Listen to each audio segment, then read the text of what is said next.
बैशाख शुक्ल तृतीया दिनटी अक्षय तृतीया भावे परिचित। ए दिनटी अत्यंत मंगलमय दिवस भावे परिगणित होउथिबा बेले आजिर दिनटी को कृषक मानकर दिन बोली कहुए। कारण कृषक ए दिन अमृत बेलारे अक्षिमुठी बा अक्षयमुठी अनुकूल करी कृषि कार्यर शुभारंभ करथाय। अक्षय तृतीया को सारा भारत वर्ष एक अनुकूल दिन बोली धरा जायछि। ए दिनटी कृषिठारु आरंभ करी विवाह व्रत गृह निर्माण इत्यादि जेकोसी कार्य कले ताहा सफल होइथाय बोली विश्वास रहिछि। असह्य रौद्र तापरू रक्षा पाइबा पई आजिठारु पुरी नरेंद्र पोखरी महाप्रभु जगन्नाथଙ୍କ चाप खेल सहित रथयात्रा पई रथ कार्य अनुकूल होइथाय।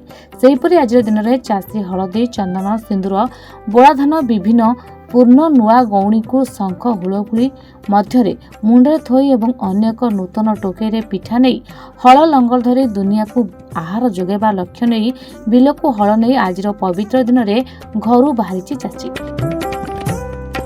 आज दिन में चाष काम आरंभ कर परंपरा रही बेले आज अनुकूल आरंभ कर चाषी। आज पवित्र अक्षय तृतीया चाषी भाई मानकर आज चाष काम आरंभ हो किंतु मो खोर्धा निर्वाचन मंडलीर जो चाषी भाई मैंने अच्छा आज पवित्र अक्षय तृतीया समस्त की मोर हार्दिक अभिनंदन। समस्ते आम ताशरे मन दबा ताश नथले किछि नाही। आज चाष कले आम समस्ते भले रहिबा।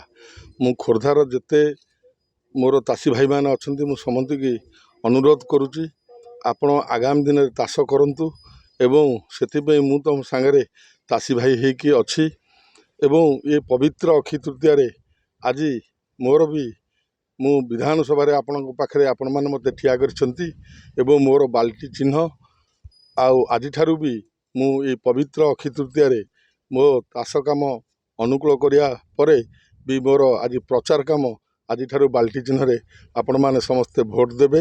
मु भी प्रचार काम आज आरंभ करुच्ची। मु आपण को समस्त अनुरोध करुच्ची खोर्धार 2,60,000 भोटर भाई मानकू माँ मानकू मोर बाल्टी चिन्ह होइछि।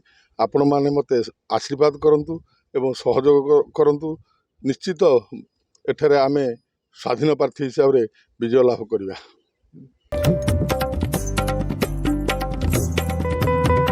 এই অবসরে সারা ওড়িশারে কোণ অনুকোণরে অক্ষিমুঠি অনুকূল কার্য আরম্ভ হইতিবা বেলে খোর্ধা উপখণ্ড মଳିପଡ଼ା গ্রামରେ খোর্ধার স্বাধীন বিধায়ক প্রার্থী কালুচରଣ ଖଣ୍ଡାୟତ ରାୟ ଚାଷ ଜମିରେ ପୂଜାର୍ଚ୍ଚନା କରି ଧାନ ବୁଣି ଅକ୍ଷିମୁଠି ଅନୁକୂଳ କରିବା ସହ ଓଡ଼ିଆ ଚାଷୀ କୁଳର ଉନ୍ନତି କାମନା କରିଛନ୍ତି। ଆଜିର ଶୁଭ ଦିବସରୁ ନିଜର ନିର୍ବାଚନୀ ପ୍ରଚାର ଆରମ୍ଭ କରିଛନ୍ତି ବୋଲି ସେ କହିଛନ୍ତି। ଖୋର୍ଦ୍ଧାରୁ ପ୍ରବୀଣ ଭଞ୍ଜଙ୍କ ରିପୋର୍ଟ, ମହାଭାରତ ଲାଇଭ୍।